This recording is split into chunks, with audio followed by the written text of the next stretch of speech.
There's a peculiar irony in our age of information abundance. The more data we accumulate, the less wisdom we seem to possess. We mistake Google searches for understanding, confuse expertise with judgment, and believe that the latest theory can solve problems that have perplexed humanity for centuries. Yet here's what decades of reflection on politics, education, and human experience have taught me: true wisdom cannot be downloaded, purchased, or systematized into foolproof methods. It emerges slowly, like wine aging in oak barrels, through patient engagement with the accumulated experience of generations. Today, I want to share what I call the Oakeshott Method, not as another technique to master, but as an invitation to rediscover how genuine learning happens when we stop rushing toward quick answers and start listening to the conversations that have shaped civilization itself. This isn't about rejecting innovation, it's about understanding why the wisest innovations always grow from deep roots. Chapter 1: The Bankruptcy of the Modern Learning Factory. Walk into any modern university, and you'll witness what I can only describe as an educational tragedy dressed up as progress. Students shuffle from lecture to lecture, frantically scribbling notes on subjects carved into ever narrower specializations, preparing for careers that may not exist by graduation. Professors, trapped in the publish or perish machinery, produce research papers that vanish into academic oblivion, speaking to audiences of 12 while ignoring the fundamental questions that drew them to learning in the first place. This isn't education, it's industrial processing. We've transformed universities into credentialing factories, where learning is measured by credit hours accumulated rather than minds genuinely expanded. The modern student consumes information like a tourist racing through museums, snapping photos of masterpieces without pausing to contemplate their beauty or meaning. Knowledge becomes commodity, wisdom becomes obsolete, and education becomes job training wrapped in the language of intellectual development. But here's what strikes me as particularly tragic. In our rush to make education relevant and practical, we've lost sight of what makes learning genuinely transformative. We teach students to solve problems but not to recognize which problems are worth solving. We provide them with techniques but not judgment, information but not understanding, skills but not character. The consequences extend far beyond campus boundaries. When education becomes technical training, graduates enter the world equipped with tools but lacking the wisdom to use them well. They can manipulate data but cannot interpret its significance. They can implement policies but cannot foresee their unintended consequences. They possess expertise without understanding, competence without character. Consider how we approach history in this system. Instead of engaging with the past as a rich conversation between generations, we reduce it to facts to memorize for standardized tests. Students learn dates and names but miss the deeper patterns of human experience that could inform their own decisions. They memorize the causes of wars but don't develop the judgment to recognize the seeds of future conflicts. They study revolutions but don't understand the delicate conditions that make societies flourish or collapse. This impoverishment of learning reflects a deeper philosophical error, the belief that education is primarily about acquiring useful information rather than developing the capacity for thoughtful judgment. We've confused knowing that with knowing how, technical knowledge with practical wisdom, information with understanding. Chapter 2: Rediscovering the Art of Conversation. Real education, the kind that transforms minds rather than merely filling them, operates more like a conversation than a lecture. Imagine sitting by a fireplace with voices from across centuries, Aristotle debating the nature of virtue, Augustine wrestling with questions of faith and reason, Shakespeare exploring the depths of human motivation, Burke reflecting on the dangers of revolutionary enthusiasm. This isn't fantasy, it's what authentic learning actually looks like when we approach great works not as museum pieces but as living participants in an ongoing dialogue about how to live wisely. The conversation metaphor reveals something crucial about genuine learning. It requires both speaking and listening, questioning and contemplating, challenging and being challenged. You cannot rush a meaningful conversation any more than you can force friendship or manufacture love. Good conversations develop organically, with unexpected turns and moments of sudden illumination that cannot be programmed or predicted. When I engage with Plato's Republic, I'm not simply extracting information about ancient political theory. I'm entering a conversation about justice, truth, and the proper ordering of human communities, questions as relevant today as they were in 4th century Athens. Plato becomes a conversation partner, not a historical artifact. His insights challenge my assumptions, his questions probe my certainties, his vision illuminates aspects of contemporary life I might otherwise miss. This conversational approach transforms how we read any serious work. Take Tocqueville's observations about American democracy. Rather than mining his text for quotable insights about 19th century politics, we engage with his concerns about individualism, equality, and the challenges of maintaining democratic culture. His warnings about the tyranny of the majority speak directly to contemporary debates about social media mob dynamics and political polarization. His insights about voluntary associations illuminate current discussions about civil society and community resilience. The beauty of this method lies in its humility. Instead of approaching great works as a superior modern looking down on primitive predecessors, we recognize ourselves as junior participants in conversations that began long before our birth and will continue long after our death. This perspective breeds intellectual modesty, a quality desperately needed in our age of confident expertise and ideological certainty. But conversation requires patience, a virtue in short supply in our instant gratification culture. Meaningful engagement with serious works cannot be hurried. You must sit with difficult passages, return to puzzling arguments, allow ideas to marinate in your mind until they reveal deeper meanings. This slow, contemplative approach feels inefficient compared to the rapid information consumption our digital age encourages, but it produces a different kind of learning entirely, the kind that changes not just what you know but how you think. The conversational method also reveals why great works remain relevant across centuries. They address perennial human questions that cannot be definitively answered but must be continually explored by each generation in its own context. How should we balance individual freedom with social responsibility? What constitutes genuine education? How do we maintain just and stable communities? These questions don't have final answers, but engaging with how thoughtful people across history have approached them enriches our own understanding and judgment. Chapter 3: Why Tradition is Your Friend, Not Your Enemy. Here's a notion that will strike many contemporary minds as scandalous. Tradition is not the enemy of progress but its most reliable foundation. This runs counter to every instinct of our revolutionary age, which views tradition as dead weight holding back human advancement. But this misunderstands what tradition actually represents and how genuine progress actually occurs. Think of tradition not as a museum of dusty artifacts but as a savings account of human experience. Every practice, institution, and belief that has survived across generations represents countless experiments in human flourishing, tested against the realities of life and refined through trial and error. When we inherit a tradition, we receive not rigid dogma but accumulated wisdom, the distilled learning of our predecessors about what works and what doesn't in the complex business of living together. Take something as simple as marriage customs. Modern critics often dismiss traditional wedding ceremonies as antiquated rituals that constrain individual expression. But these traditions encode deep insights about human nature and social stability that took centuries to develop. The public ceremony creates community support for the couple. The exchange of vows establishes mutual obligations that help relationships weather inevitable difficulties. The celebration marks a significant life transition and integrates the couple into larger networks of meaning and support. This doesn't mean traditions are perfect or unchangeable.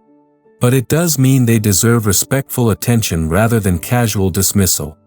When we understand traditions as repositories of tested experience rather than arbitrary constraints, we approach them with curiosity rather than hostility. We ask not just, why does this tradition exist, but, what problem was it solving, and do we face similar challenges today? Consider the American constitutional tradition. Critics rightfully point out that the Constitution was written by a narrow demographic in a vastly different historical context. But this document has proven remarkably adaptable precisely because its framers understood the limitations of abstract reasoning in political design. Instead of creating a perfect system based on theoretical principles, they crafted institutions that could evolve through practice while maintaining essential structural features like separation of powers and federalism. The genius of this approach becomes clear when we compare it to revolutionary attempts to redesign political systems from scratch. The French Revolution's effort to rebuild society according to rational principles produced chaos and tyranny. Soviet attempts to engineer the new man led to unprecedented human suffering. These failures weren't accidents but inevitable consequences of ignoring accumulated political wisdom in favor of abstract theories about human nature and social organization. But tradition works differently in different spheres of life. In matters of taste and artistic expression, innovation often requires breaking with established forms. In scientific investigation, new discoveries regularly overturn previous understanding. But in the realm of practical life, politics, education, family relationships, community organization, sudden changes often produce unintended consequences that take generations to address. This is why wise reform always builds on existing foundations rather than starting from zero. The most successful political changes in American history, the abolition of slavery, women's suffrage, civil rights legislation, succeeded by appealing to existing constitutional principles and moral traditions rather than rejecting them wholesale. These movements expanded the application of traditional American ideals rather than replacing them with entirely new concepts. The Oakeshott Method embraces this relationship between tradition and innovation. It recognizes that genuine progress usually occurs through what I call intimations, hints and suggestions that emerge from within existing practices rather than imposed from outside theoretical frameworks. When we pay careful attention to how traditions actually function, we often discover resources for addressing contemporary challenges that weren't immediately obvious. Chapter 4: The Subtle Art of Practical Judgment. There's a profound difference between knowing the rules of chess and playing chess well, between understanding traffic laws and navigating rush hour in downtown Manhattan, between studying political theory and governing wisely. This difference points to something crucial that our technical age has largely forgotten: the irreplaceable importance of practical judgment, or what the ancients called phronesis, the capacity to discern the right action in particular circumstances. Practical judgment cannot be reduced to following algorithms or applying universal principles. It emerges from deep familiarity with the relevant domain of experience, sensitivity to context and nuance, and the ability to balance competing considerations that resist neat systematization. A skilled physician doesn't simply match symptoms to diagnostic criteria, she integrates medical knowledge with intuitive understanding of her particular patient, awareness of social and psychological factors, and years of accumulated clinical experience that have refined her diagnostic instincts. This kind of judgment develops only through extensive practice within traditions of excellence. You cannot learn to be a wise judge by studying legal theory alone. You must observe experienced judges, work through countless cases, and gradually develop the intuitive feel for legal reasoning that distinguishes competent jurists from merely knowledgeable ones. Similarly, you cannot become a skilled teacher by mastering educational psychology. You must work with actual students in real classrooms, learning to read the subtle signs that indicate comprehension or confusion, developing the timing that knows when to push and when to pause. The modern world's obsession with technical expertise often blinds us to the limitations of rule-based thinking. We create elaborate procedures and protocols, believing that good outcomes can be guaranteed through proper methodology. But the most important human activities, teaching, parenting, friendship, leadership, resist this kind of systematization. They require the kind of judgment that emerges from sustained engagement with the complexities of particular situations. Consider political leadership, where the stakes of good judgment are particularly high. A competent political leader must understand not just policy details but the deeper currents of public opinion, the unintended consequences of well-intentioned legislation, the delicate timing that determines whether reforms will be accepted or rejected, and the symbolic dimensions of political action that affect public morale and civic culture. This explains why successful political leaders often surprise academic experts. They possess what we might call political sense, an intuitive understanding of how political communities actually function that cannot be captured in political science textbooks. They know how to build coalitions, when to compromise and when to stand firm, how to communicate complex ideas in accessible language, and how to balance competing demands without losing sight of larger purposes.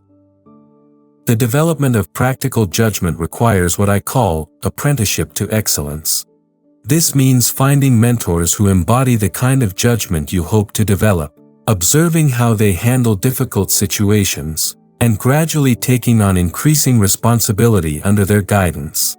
It means immersing yourself in the best examples of whatever activity you're pursuing, reading great literature if you want to write well, studying masterful paintings if you want to develop artistic sense, examining successful political careers if you aspire to public service.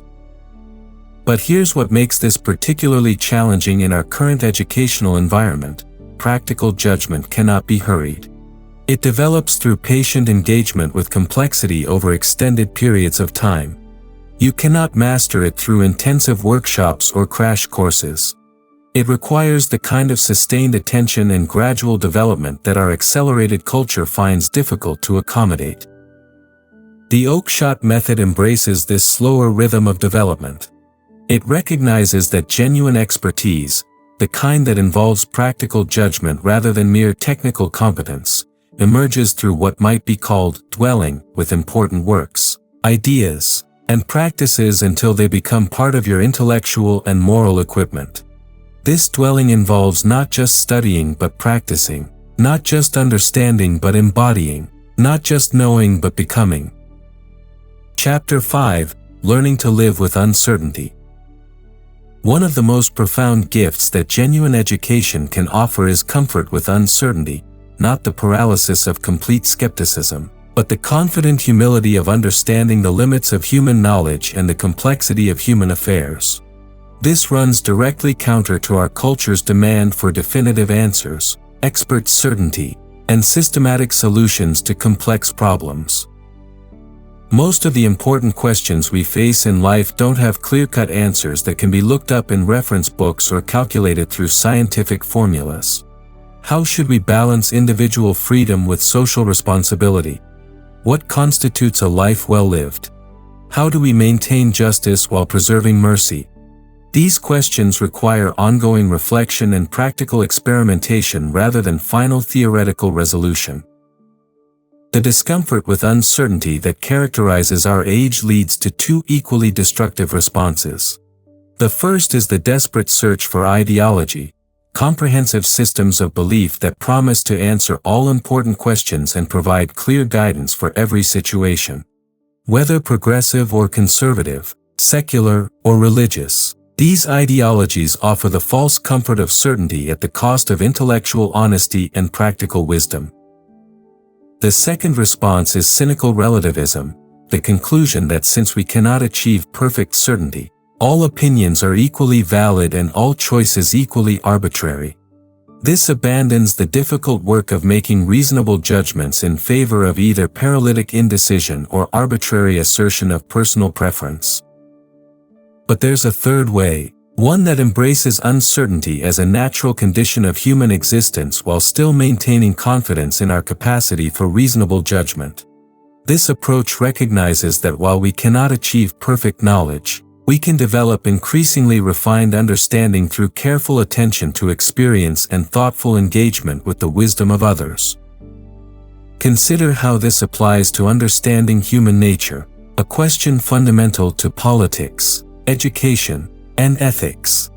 We cannot provide a complete scientific account of human motivation that would allow us to predict behavior with mathematical precision. Human beings are too complex, too variable, and too creative to fit into neat theoretical categories. But this doesn't mean we know nothing about human nature or that all theories about human motivation are equally useful. Through centuries of observation, reflection, and practical experimentation, thoughtful people have developed insights about human nature that, while not scientifically precise, prove remarkably helpful in navigating complex social situations. We know that human beings are motivated by both self-interest and concern for others, that they need both freedom and structure, that they flourish in communities while also requiring individual space for development. These insights cannot be proven with laboratory precision, but they have proven their worth through practical application across diverse contexts. The ability to live comfortably with this kind of practical knowledge while remaining open to revision and refinement is crucial for developing good judgment. It allows us to act confidently on the basis of reasonable beliefs while remaining humble about the limitations of our understanding. It enables us to learn from experience without becoming dogmatic about our conclusions. This intellectual posture proves particularly valuable in our polarized political environment, where the demand for ideological certainty often prevents genuine dialogue and mutual learning. When we acknowledge the complexity of political questions and the limitations of our understanding, we become more capable of listening seriously to those with whom we disagree, recognizing that they may possess insights we lack or have observed aspects of complex situations that we have missed. The cultivation of comfortable uncertainty also enhances our capacity for what might be called experimental living, the willingness to try different approaches to persistent problems while remaining alert to unexpected consequences and ready to adjust course when evidence suggests our initial approach was misguided. This experimental attitude combines confidence with humility, commitment with flexibility, principled action with practical adaptability. In educational terms, this means approaching great works and important ideas not as sources of final answers but as conversation partners who can enrich our understanding and refine our judgment while leaving ultimate questions open for continued exploration. Chapter 6: Why Experts Fail and Amateurs Succeed. Here's a puzzle that should give us pause. Why do highly credentialed experts regularly fail to predict political upheavals, economic crises, and social changes that seem obvious in retrospect to ordinary citizens? Why do amateur investors sometimes outperform professional fund managers? Why do experienced teachers often learn more from watching a gifted novice than from attending professional development seminars? The answer reveals something crucial about the nature of expertise and the limitations of technical knowledge. The modern world has developed an almost superstitious faith in credentialed expertise. We assume that advanced degrees, professional certification, and technical specialization necessarily produce superior judgment about complex human affairs. But this assumption confuses two very different kinds of knowledge: technical competence and practical wisdom. Technical expertise involves mastery of specific methodologies, familiarity with specialized literature, and facility with particular tools or procedures. This kind of expertise is absolutely essential in fields where problems have clear parameters and solutions can be objectively verified. You want your surgeon to have technical expertise in anatomy and surgical procedures, your accountant to understand tax law and financial regulations, your engineer to know the properties of materials and principles of structural design. But many of the most important human challenges don't fit into neat technical categories. Political leadership, educational practice, Community building, family life, and cultural development require a different kind of understanding, one that emerges from broad engagement with human experience rather than narrow specialization in particular methodologies. Consider economic forecasting, where technical experts armed with sophisticated mathematical models regularly fail to predict major economic disruptions.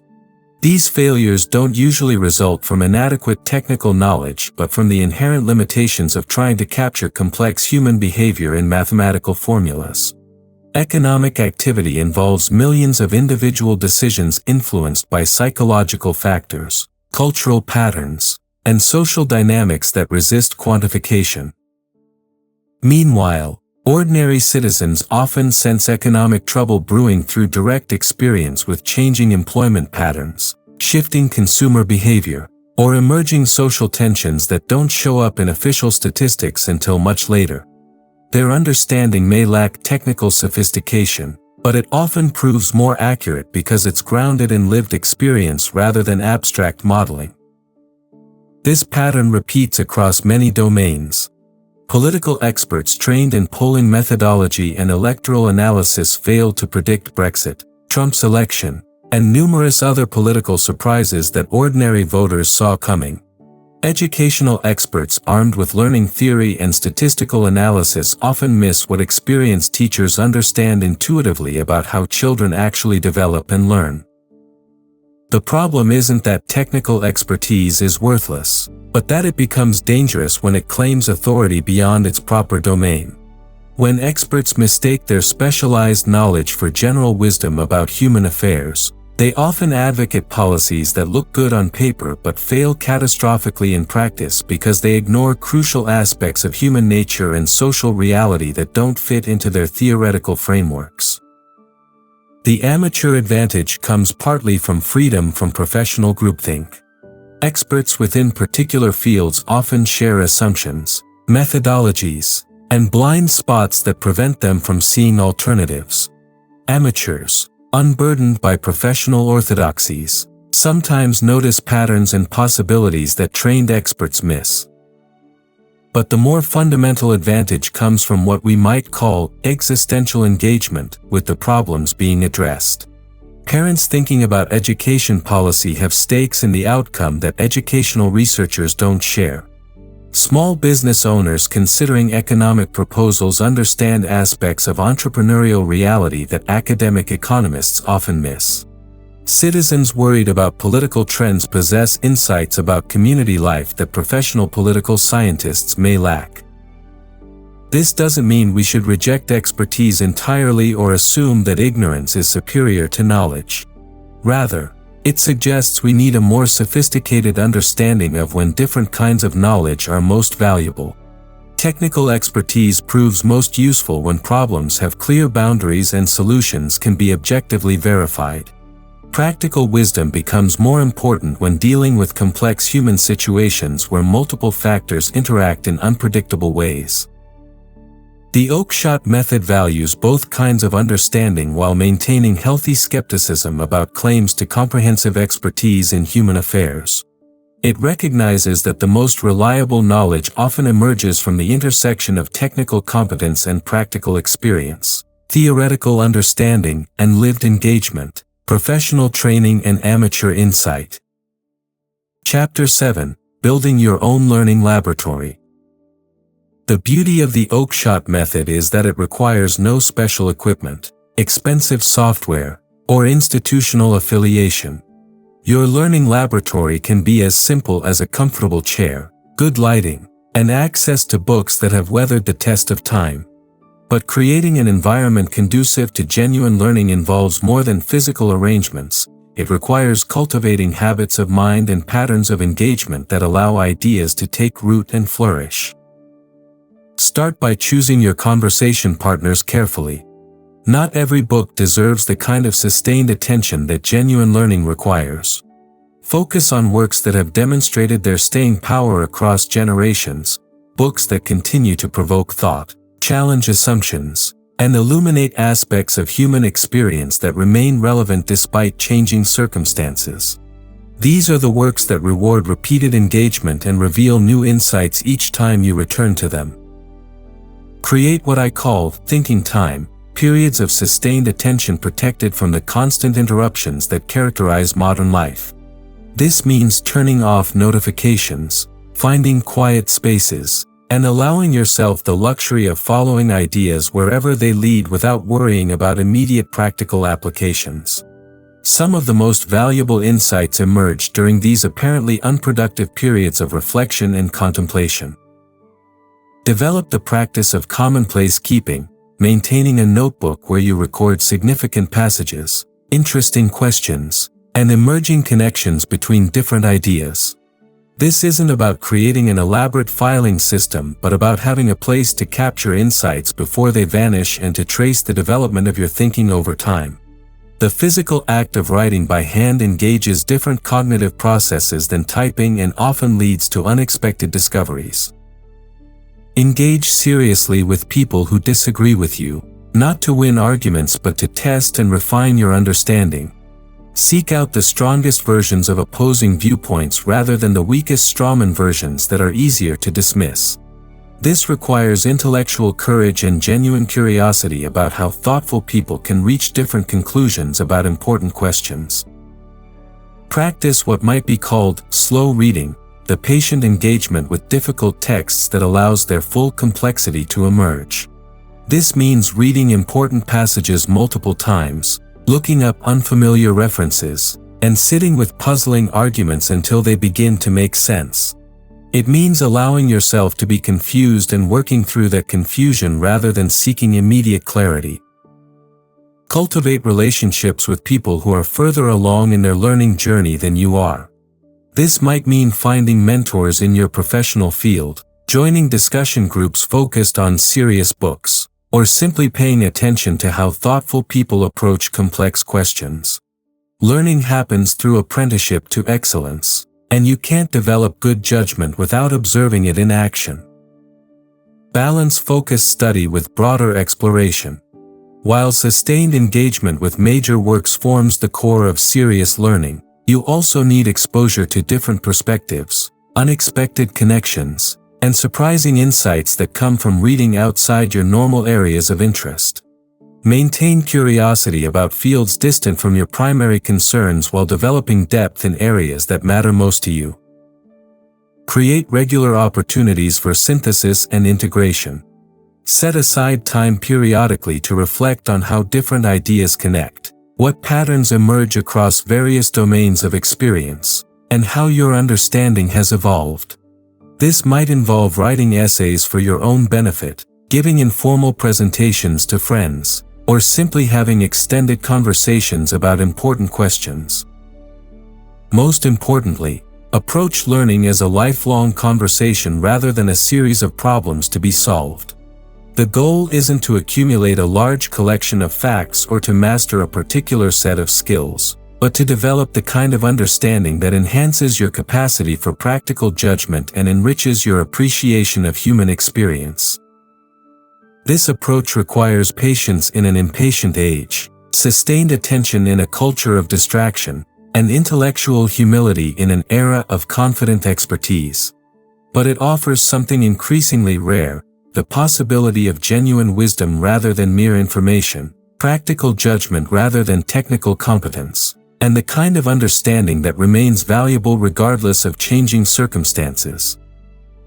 The laboratory you create should reflect your particular interests and circumstances, but its essential features remain constant: serious engagement with excellent works, patient development of practical judgment, and humble recognition that the most important questions remain open for continued exploration by each generation in its own historical context.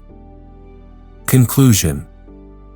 We live in an age that has confused information with knowledge, technique with wisdom, and expertise with understanding. The Oakeshott Method offers a different path, one that honors the accumulated wisdom of our predecessors while maintaining intellectual humility about the complexity of human affairs.